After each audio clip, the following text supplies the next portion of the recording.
images for websites. Okay. When you put them in a mobile phone, it will kill your phone. Okay. So you need to understand that such kind of fancy menu backdrops are not there for mobile phones. You actually can paint it in your code implementation, or you can use a real small tile which you can keep repeating, because you don't have too much of memory to be allocated to your heavy graphic size in the entire build. Okay. Vector images. The vector APIs will bog down this phone. It's too heavy for many phones to handle. Avoid using vector images. This is a very important point. Most of us want to create the build very fast. The good option to do is hardcode all the positions. So what people do in their games, they will hardcode where to put various assets. Now different phones have different default fonts and default font sizes. So when the positions are hardcoded, the game looks different on different phones and it is not even appropriate as per the expectation. So that's why you have to always calculate the offsets from the relative position or from the zero position and then print your assets. So don't do over detailing. Okay, over detailing like doing too much of graphics. Okay, try to avoid that. If you are working on iPhone, you have that luxury. If you are working on other devices, try to work with the basics as much as possible. And there is an aspect ratio. Okay, you will try to develop for an aspect ratio of 6:9, or you will try to develop for an aspect ratio of 4:3, but it will look pedestrian on the other aspect ratio board. Okay, so you need to also think about these when you are talking about different device or different screen sizes. Handling keyboard differences. A general guideline is avoid using keys other than left, right, up, down, and fire.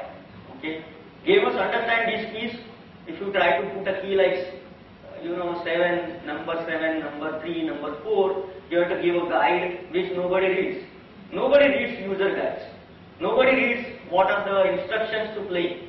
Okay, don't try to complicate stuff for them. Use standard keys. Support touch. Touch is the future. Okay, you're thinking about keyboards, but you want to make your game work on the touch phones, you have to support touch as well. Handle QWERTY keyboard. Okay, there are very few phones, but these users will bug you because their key maps are different. So you need to load different key map by understanding what phone it is at runtime. So at runtime you identify whether it is QWERTY keyboard or not. If it is QWERTY, then use the key map for QWERTY. If it is numeric, use the key map for numeric. Add a virtual mouse. Okay, people are used to using virtual mouse when they browse. People do a lot of browsing using mobile. So instead of using the joystick in a native fashion for operating menus, if you can add a virtual mouse, do that. Don't rely on soft keys. They don't work on most of the phones. They don't work on the many of the phones. Don't put soft keys.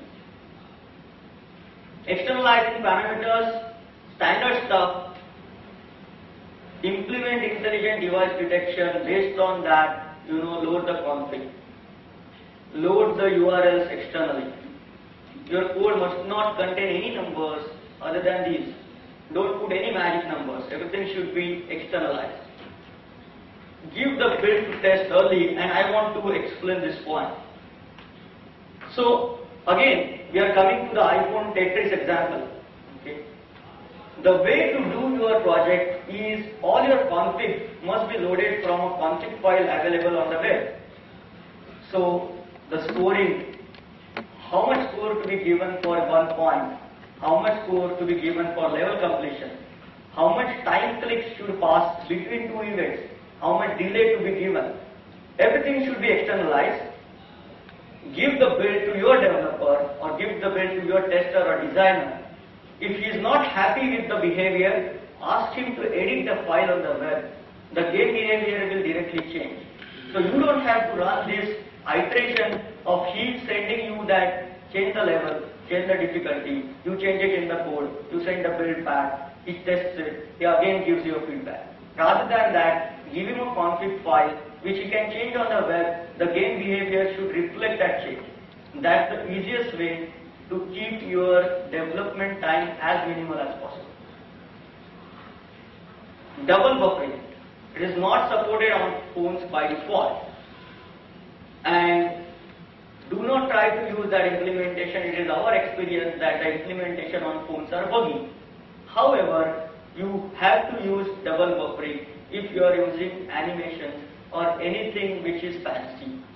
What is double buffering? You create your own graphics buffer.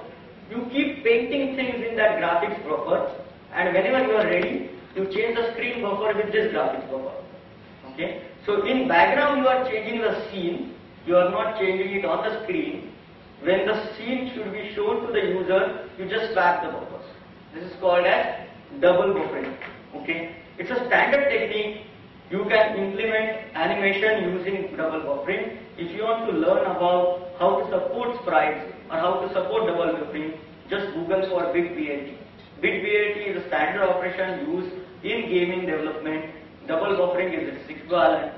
Okay. Add compositing. So basically you can have several off-screen buffers for various objects. This is for complicated games. You can keep painting them and you can keep painting their changes in different memory buffers. Combine that and show it on the screen. Okay. This is the technique. Handling animation and sprites. Generally, you want to show the sprites by showing various images. Okay. If you try to fetch them during the runtime, it will bog down your phone. So you have to prefetch. Don't do any memory operations in your game loop. If you try to do memory allocation or if you try to free memory, allocated memory in your game loop, it is going to screw your game's performance. Try to allocate entire memory that you want to use when your game begins. Do all the allocation ahead of time. Use weak references. What are the weak references? Learn Java primer. There is a very good documentation available on what is strong reference and what is a weak reference. Strong reference doesn't get garbage collected, weak references get garbage collected.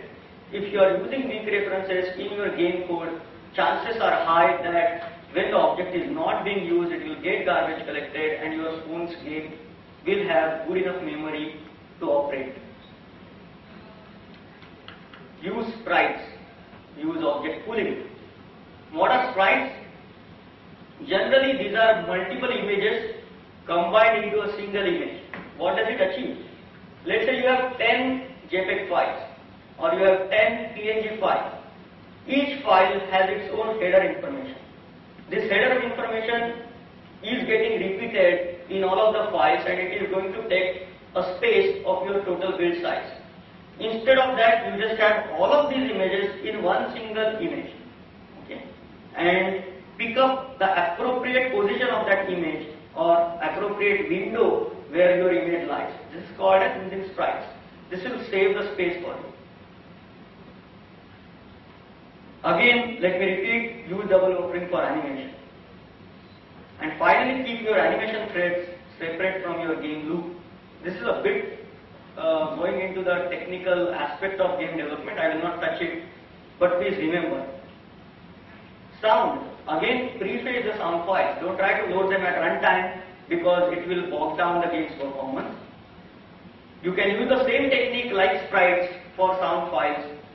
Don't try to repeat the header information. Combine all the sound files into a single sound file and load the offset of this sound file. This is a technique that you can use. Stick to basic formats. Stick to PCM or stick to AU. If you try to go with fancy formats or fancy encoding, you are not going to get a good device support for those formats. Finally, provide a way for users